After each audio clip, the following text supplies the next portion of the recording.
Topic है hydrogen peroxide. ठीक है, हाइड्रोजन पेरोक्साइड का असे मैंने आपको सेंड किया था। तो इस हाइड्रोजन पेरोक्साइड के असे में फर्स्ट ऑफ ऑल हम क्या करते हैं, हम एक्यूरेटली वे कर लेते हैं सैंपल। मीन्स हमने ये नहीं है कि हमने पर्टिकुलरली उसकी जो है क्वांटिटी हमने परफॉर्म करके रखनी है कि कितना मेज़र करना है। हम क्या करते हैं 2 to 3 ग्राम्स हमने वे कर लेना है। उस 2 to 3 ग्राम सैंपल को हमने क्या करना है, यहाँ पे आपने लिखा है ना sample equivalent to about 300 milligram of hydrogen peroxide. Means अगर आपका हाइड्रोजन पेरोक्साइड 50 ml है तो उसके अकॉर्डिंग आप क्या करते हो 2 to 3 ग्राम ले लेते हो। अगर हाइड्रोजन पेरोक्साइड कम है 10 to 30 ml है तो आपने जो है अपने हाइड्रोजन जो सैंपल है उसकी क्वांटिटी 300 मिलीग्राम के नियर अबाउट रखनी है। मीन्स कि आपका जो सैंपल वाला सॉल्ट है वो हाइड्रोजन पेरोक्साइड के सोल्यूशन में इजीली सॉल्युबलाइज हो जाना चाहिए। ऐसे स्पेरिंगली सॉल्युबल नहीं होना चाहिए कि आपका जो सॉल्ट है वो बॉटम ऑफ द कंटेनर में सेटल डाउन हो गया है, ऐसा नहीं होना चाहिए। फुल्ली जो है वो सॉल्युबलाइज होना चाहिए। ठीक है, completely with the help of the glass और आपने बीकर में उसे सॉल्युबल कर लेना है। जस्ट उसके बाद क्या करना है, आपने उस वॉल्यूम को वॉल्यूमेट्रिक फ्लास्क में ट्रांसफ़र कर देना है। वॉल्यूमेट्रिक फ्लास्क क्या है, हमारा एक एपरेटस है, ग्लासवेयर का एपरेटस है। ठीक है, उसके क्या होते हैं, वो बॉटम साइड से राउंड शेप में होता है और उसकी नेक होती है ऊपर वाली साइड पे, और ऊपर से उसे हम क्या करते हैं कॉर्क से स्टॉपर लगा देते हैं, उसे बंद कर देते हैं। तो वहाँ पे उसकी जो वॉल्यूम है वो 100 ml की है। ठीक है, हमने अपनी जो सैंपल और हाइड्रोजन पेरोक्साइड का जितना भी हमारा सॉल्यूशन बना था बीकर में, हमने उसे जस्ट ट्रांसफ़र कर देना है 100 ml ऑफ वॉल्यूमेट्रिक फ्लास्क में। ठीक है, उसके बाद हमने क्या करना है, उस सोल्यूशन को हमने डाइल्यूट करना है। मीन्स उसकी कंसंट्रेशन हमें और कम करनी है, डिक्रीज करनी है। मीन्स बिल्कुल डाइल्यूट फॉर्म में हो जाए वो। ठीक है, उसे डाइल्यूट करेंगे with the help of water. हम उसमें वाटर ऐड कर देंगे, लेकिन वाटर कितना ऐड करना है, आपकी वॉल्यूमेट्रिक फ्लास्क जो होती है उसकी जो नेक होती है, लॉन्ग नेक होती है, उस पर एक मार्क होता है वाइट कलर का। ठीक है, वहाँ तक क्या होता है, मेंशन होता है कि इस एपरेटस की पर्टिकुलर जो वॉल्यूम है 100 ml तक, वो यहाँ पे कंफर्म है कि इस ml तक आपका जो है अंदर जो सोल्यूशन है वो यहीं तक होना चाहिए। तो हमने वाटर इतना ही डालना है कि उस मार्क तक ही आपका जो है, आपका जो सोल्यूशन है वो आना चाहिए, उससे अबव नहीं जाना चाहिए। तो हमने उसमें क्या करना है, उस अप टू मार्क तक हमने वाटर जो है उसमें ऐड कर देना है, जिससे क्या होगा कि हमारा जो सोल्यूशन बना है वो क्या होगा 100 ml परफॉर्म हो जाएगा कि ये इसकी जो क्वांटिटी है वो कंफर्म हो जाएगी 100 ml है, और हमारा सोल्यूशन डाइल्यूट फॉर्म में भी आ जाएगा। ठीक है, वो डाइल्यूट सोल्यूशन की फॉर्म में कन्वर्ट हो जाएगा। उसके बाद हम उस वॉल्यूमेट्रिक फ्लास्क में से क्या करना है, हमने इसको साइड पे रख देना है, और उस वॉल्यूमेट्रिक फ्लास्क में से जो 100 ml हमने प्रिपेयर किया था, डाइल्यूट किया था, उसमें से हमें क्या करना है, जस्ट 20 ml ले लेना है। ठीक है, उस 20 ml पोर्शन को हमने एक अलग सेपरेट बीकर में लेना है। ठीक है, वो 20 ml, और उसमें हमने क्या करना है, उस 20 ml पोर्शन में हमने 25 ml sulphuric acid add down कर लेना है। ठीक है, तो ये हमारा अलग से बीकर में करना है, हमें इन दोनों को अलग से मिक्स करना है। इन दोनों को हमने जो सल्फ्यूरिक एसिड उसमें मिक्स किया है, इट मीन्स ये अलग से एक सोल्यूशन बन गया। अब हमने क्या करना है, सोल्यूशन के साथ इसके साथ हमने टाइट्रेशन करनी है। आप सभी ने पढ़ा है volumetric titration, acid base titrations. कैसे करते हैं हम टाइट्रेशंस, हम ब्यूरेट की हेल्प से करते हैं, कॉनिकल फ्लास्क लेते हैं। ठीक है, अगर हम ब्यूरेट में क्या कर रहे हैं, बेस ले रहे हैं, तो हम कॉनिकल फ्लास्क में एसिड ले लेते हैं और हम उसे टाइट्रेट करते हैं, और स्लोली उसमें 1 to 2 ड्रॉप्स किसकी ऐड करते हैं, हम इंडिकेटर की, ताकि हमारा जो एंड पॉइंट है वो कैसा आना चाहिए था, कलरलेस टू पिंक और पिंक टू कलरलेस। ऐसे ही परफॉर्म की थी आपने एसिड बेस टाइट्रेशंस वाली रिएक्शंस। तो हमें सेम यहाँ पे हमने क्या किया है, हमने सेम यहाँ पे वही चीज़ परफॉर्म करनी है। तो हमारा जो 20 ml हमने वॉल्यूमेट्रिक फ्लास्क में से लिया था, उसमें हमने 25 ml क्या करना है, डाइल्यूट सल्फ्यूरिक एसिड ऐड कर देना है। तो उसके बाद हमारा जो सोल्यूशन बनेगा उसको लेके हमने क्या करना है, पोटेशियम परमैंगनेट के साथ जो अपने क्या करना है, वहाँ पे टाइट्रेशन रिएक्शन परफॉर्म करनी है। ठीक है, ये क्यों करनी है हमें, ये मैं बाद में बताऊँगी कि हम ऐसे परफॉर्म क्यों करते हैं।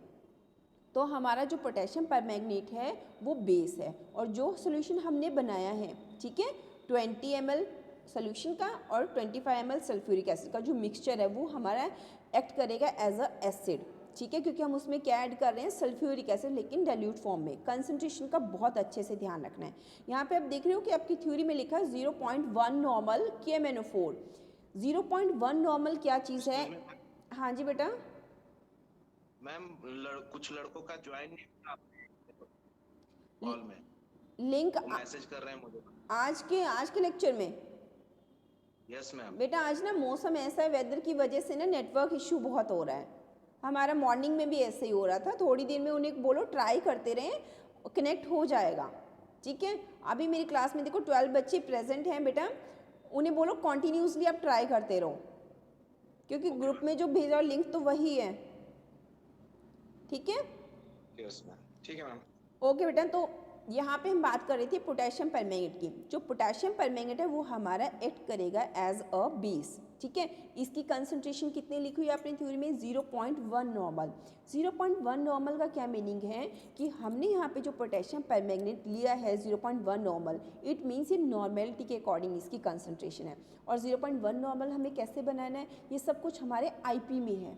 ठीक है, ऐसे नहीं कि हमने पोटेशियम परमैंगनेट सॉल्ट लिया, उसे जस्ट वाटर में डिजोल्व कर लिया, ठीक है, कि इतने 2 to 3 ग्राम वे किया और हमने 10 ml में उसे बना लिया और वो 10% बन गया। ऐसे नहीं करना है।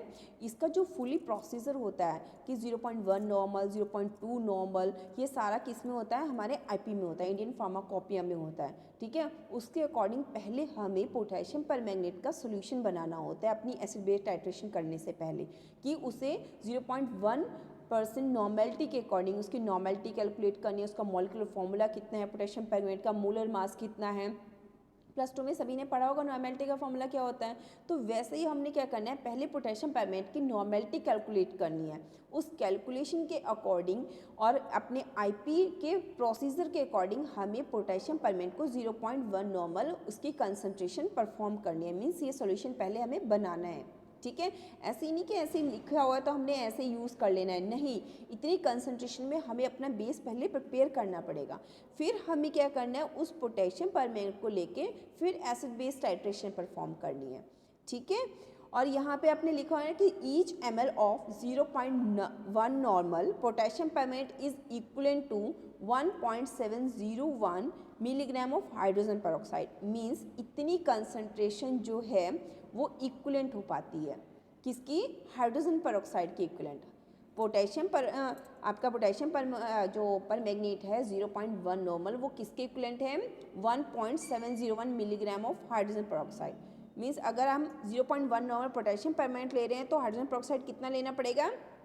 1.701 मिलीग्राम।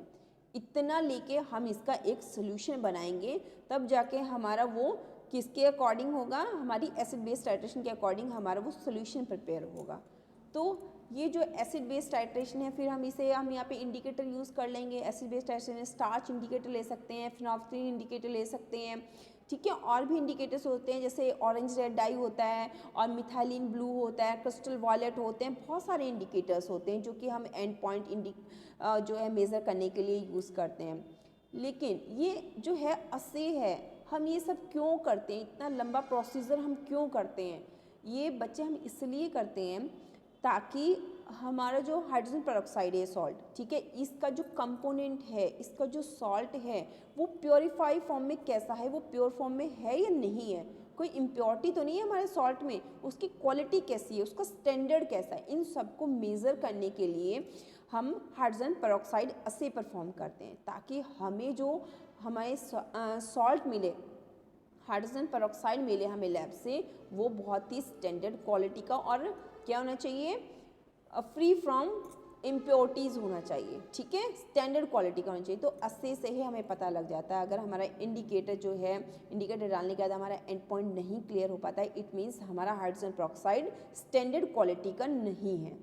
ठीक है, तो क्वालिटी एंड कंपोनेंट्स को क्वालिफाई करने के लिए और उसे कंप्लाई करने के लिए स्टैंडर्ड मेजर्स के साथ हम क्या करते हैं? असे परफॉर्म करते हैं। तो इतना लंबा प्रोसीजर हमने इसीलिए क्या है, ताकि हमें स्टैंडर्ड क्वालिटी का हाइड्रोजन पेरोक्साइड मिल सके।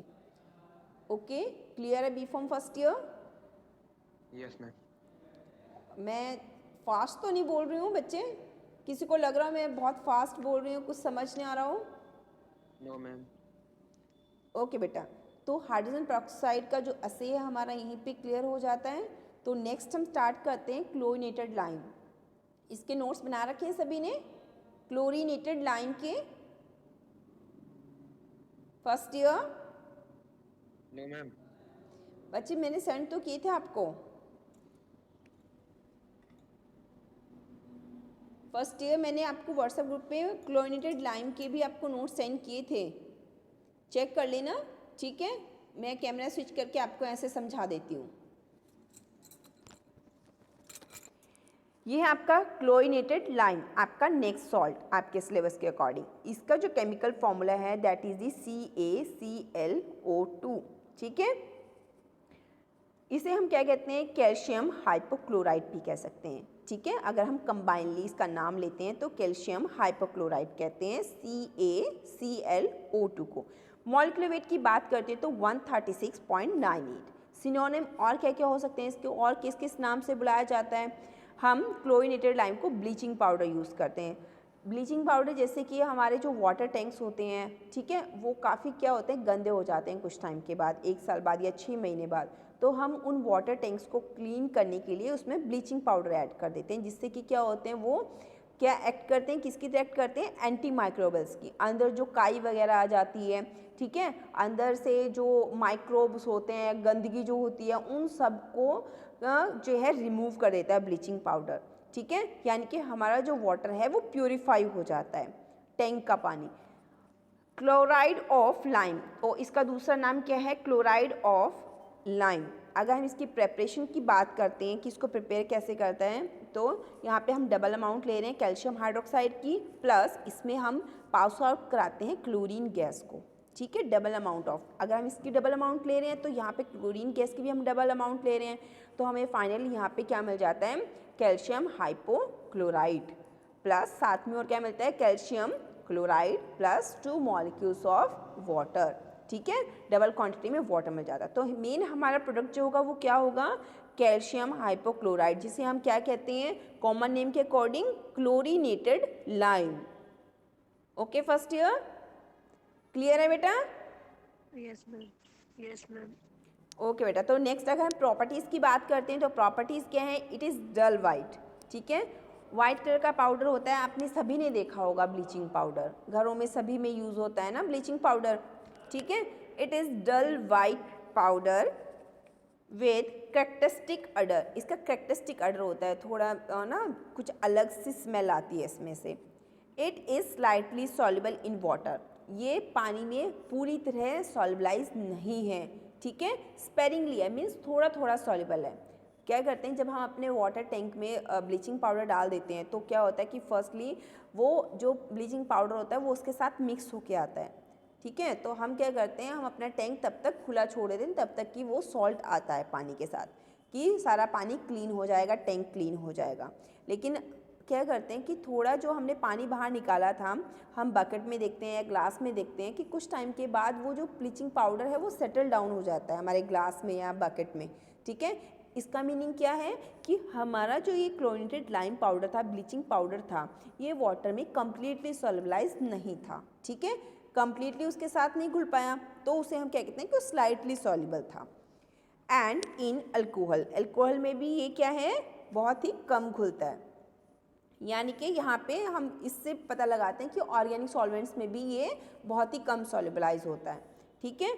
इसके यूजेस, इसका फर्स्ट यूज़ है ingredient of bleaching powder, bleaching powder में यूज़ होता है, इससे ब्लीचिंग पाउडर बनता है। शुगर इंडस्ट्री में यूज़ होता है। शुगर इंडस्ट्री में कहाँ यूज़ होता है, क्योंकि जब शुगर बनती है इंडस्ट्रीज़ में तो वो क्या होती है, बहुत ही डल कलर की होती है, बहुत ही गंदी होती है शुगर, ठीक है, ब्राउनिश कलर की होती है। तो उसको ब्राउनिश कलर से वाइट कलर में कन्वर्ट करने के लिए क्या करते हैं, ब्लीचिंग पाउडर ऐड करते हैं, ठीक है। ब्लीचिंग पाउडर ऐड करने के बाद ही हमारी जो चीनी होती है, शुगर होती है, वो वाइट कलर की बन जाती है, ठीक है। तो इसलिए शुगर इंडस्ट्री में ब्लीचिंग पाउडर को यूज़ किया जाता है।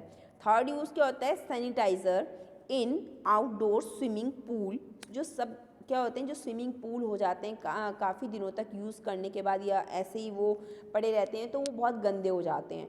तो उनको साफ़ करने के लिए भी क्या होता है कि उनमें जो काई वगैरह आ जाती है अंदर, उसको क्लीन करने के लिए हम उसमें ब्लीचिंग पाउडर ऐड कर देते हैं। उससे क्या होता है कि अल्टीमेटली वो बाहर निकाल दो स्विमिंग पूल का पानी और अल्टीमेटली जो है सब कुछ अपने आप साफ़ हो जाएगा। ब्लीचिंग पाउडर सब चीज़ों को, काई वगैरह जो अंदर गंदगी है उसको सबको अपने आप रिमूव कर देता है और वो गंदगी पानी के साथ सॉल्युबलाइज होकर बाहर निकल जाती है।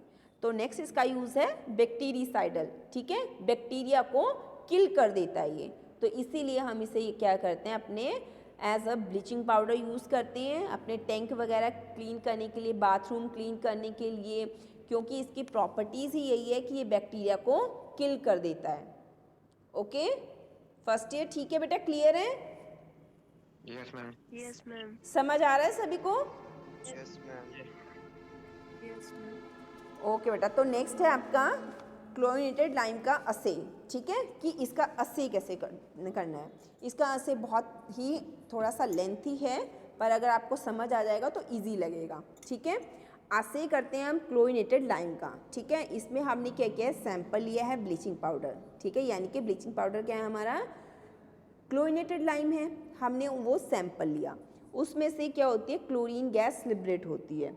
कहाँ से क्लोरीन गैस लिबरेट हो रही है, क्योंकि हम यहाँ पे जब इसकी प्रिपरेशन कर रहे थे, आप यहाँ पे देख रहे हो हमने क्लोरीन गैस यूज़ की है, ठीक है। तो जब ये प्रिपेयर होता है तो यहाँ से क्या होता है, कैल्शियम क्लोराइड की फॉर्म में ये क्लोरीन गैस लिबरेट आउट होती है, ठीक है। तो यहाँ पे जो ब्लीचिंग पाउडर था वो लिबरेट कर रहा था क्लोरीन गैस को। कब? On treatment with glacial acetic acid. हमने क्या किया है, यहाँ पे जो कैल्शियम हाइपोक्लोराइड था उसको हमने रिएक्ट करवाया किसके साथ, double quantity of acetic acid, ठीक है। यहाँ पे ये एसिटिक एसिड है। ये ग्लेशियल एसिटिक एसिड का क्या मीनिंग है, ये तो एसिटिक एसिड है। ग्लेशियल का मतलब है कि जो एसिटिक एसिड है वो दो तरह के होते हैं, ठीक है। एक होता है ट्रांसपेरेंट इन कलर और एक थोड़ा ब्राउनिश सा होता है, ठीक है, कॉफ़ी कलर टाइप में होता है। तो जो बिल्कुल ट्रांसपेरेंट होता है वो जैसे ग्लेशियर्स होते हैं ना, बर्फ़ के ग्लेशियर होते हैं वैसा, ठीक है। इसमें से ऐसी शाइन आती है, इसलिए इसे हम ग्लेशियल एसिटिक एसिड कह देते हैं, ठीक है। As per the following reaction, हमने कैल्शियम हाइपोक्लोराइड लिया और उसको रिएक्ट करवाया एसिटिक एसिड के साथ। तो यहाँ पे आपको कैल्शियम, यहाँ आपको क्या है, एसिटिक एसिड मिलता है, लेकिन यहाँ पे आपको ये डबल क्वांटिटी में मिल रहा है सॉल्ट, जो एसिटिक एसिड है यहाँ पे, क्योंकि हमने डबल क्वांटिटी में डाला था, plus water plus chlorine gas.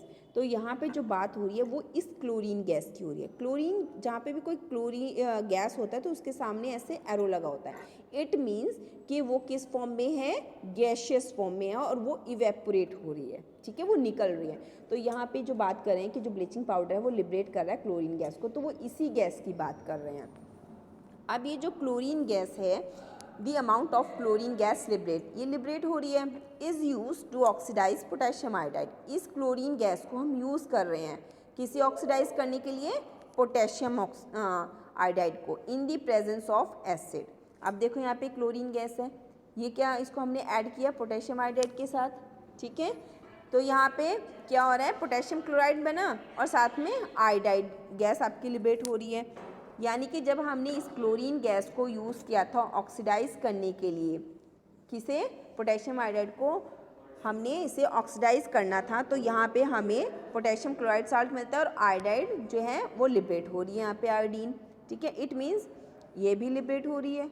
अब इस आयोडीन को हम किस में यूज़ करते हैं, it can be determine by titrating against a standard solution of sodium thiosulphate, ठीक है,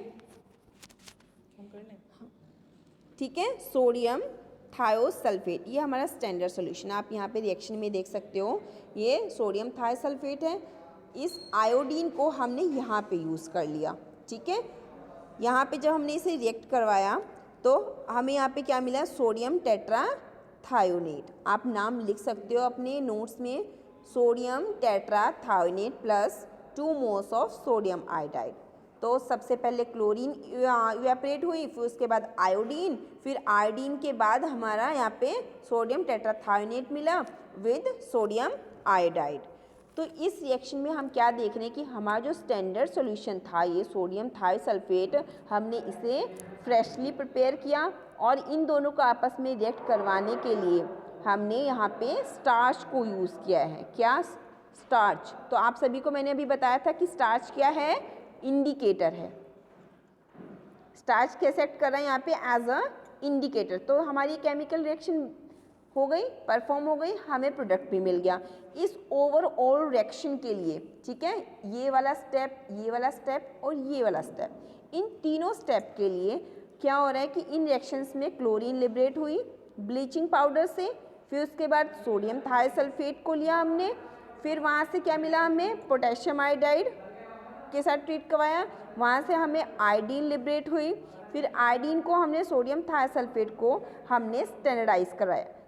ठीक है, इसे स्टैंडर्डाइज कर रहे हैं हम किसके साथ? आयोडीन के साथ। होल्ड ऑन बेटा। हाँ जी बेटा, मैं अभी हाफ डे छुट्टी जाऊंगी, ठीक है? ठीक है, कोई बात नहीं, मैं अटेंडेंस लगा दूंगी। अभिषेक कुमार, ठीक है, ठीक है बेटा। हाँ सर, मैं घर जा रही हूँ और मैं 2-3 दिन छुट्टी पे रहूँगी, ठीक है? 2 दिन। हाँ, मैसेज कर 2-3 दिन। अर्जुन धीमान से नीचे, अभय कश्यप, अर्जुन धीमान के बाद आएगा, अतुल तोशी, अर्जुन धीमान, अभय शर्मा ये रहा नीचे, ये रहा। ठीक है, मैं लगा दूँगी, ठीक है? अब मेरी क्लास चल रही है।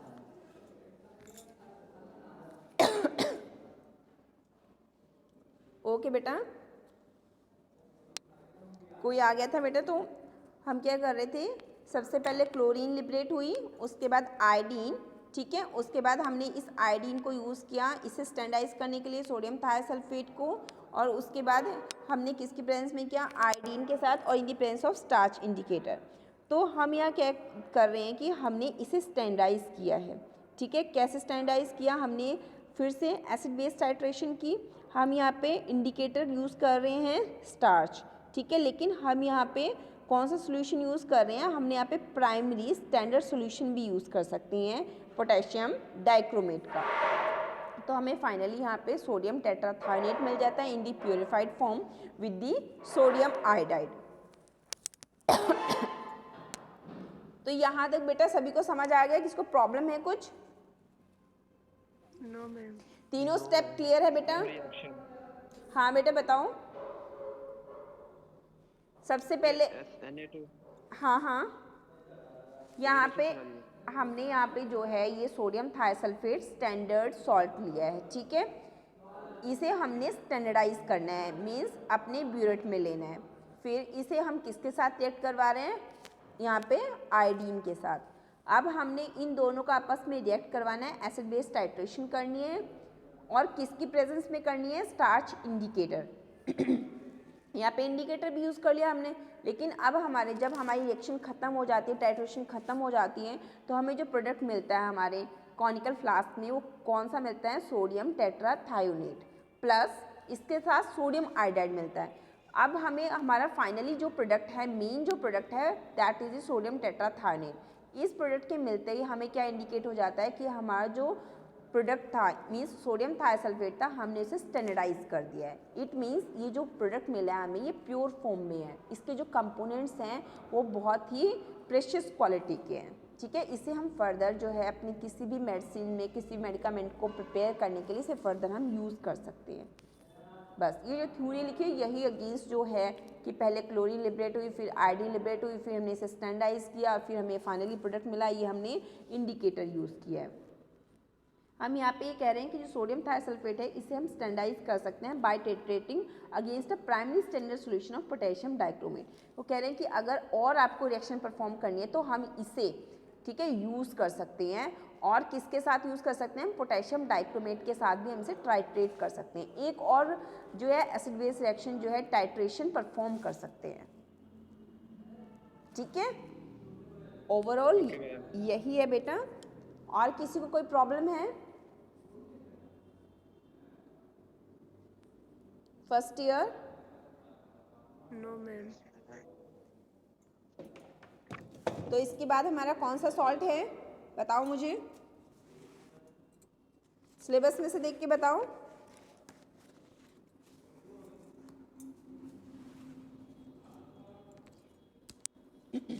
क्लोरीनेटेड लाइम के जो यूजेस हैं आपके, वो सभी यूज़ लिख लेना। इसके यूज़ क्या क्या हैं? First of all it is used as a anti thyroid, ठीक है, थायराइड में भी यूज़ होती है ये। सेकेंड, अगर कोई डाइज वगैरह प्रिपेयर करनी, जैसे कि क्रिस्टल वॉलेट डाई होती है और मिथाइलिन ब्लू डाई होती है, ठीक है, ऐसे डाइज को प्रिपेयर करने के लिए भी आपका ये क्लोरीनेटेड लाइम यूज़ होता है। फिर उसके बाद it is used as a reagent in analytical chemistry. जो एनालिटिकल केमिस्ट्री क्या होती है? जहाँ पे एनालाइज किया जाता है बहुत सारी रिएक्शंस को, बहुत सारे कंपोनेंट्स को, कि उनकी क्या क्वालिटी है, कौन सी रिएक्शंस में परफॉर्म हो सकते हैं, उनकी प्रॉपर्टीज़ कैसी हैं, ठीक है, केमिकल प्रॉपर्टीज़, केमिकल बिहेवियर कैसा है, तो वहाँ पे भी इसे यूज़ किया जाता है। नेक्स्ट है, it is also use in manufacture of compounds used in photography. जो फोटोग्राफर्स होते हैं, जैसे वो फ़ोटो डेवलप करते हैं, ठीक है, तो वहाँ पे भी वो इस केमिकल को यूज़ कर लेते हैं, ठीक है। उनके प्रोसेस में भी जो ब्लीचिंग पाउडर है वो यूज़ होता है। Okay, done. Yes ma'am. तो मैंने आपको जो नोट्स हैं वो यहीं तक सेंड किए हुए हैं, first year. Yes ma'am. Okay मेरे बेटा, पास नहीं है। बेटा मैंने ग्रुप में सेंड किए हुए हैं, आप वहाँ से चेक कर लेना, ठीक है, B20 वाले ग्रुप में। Okay ma'am.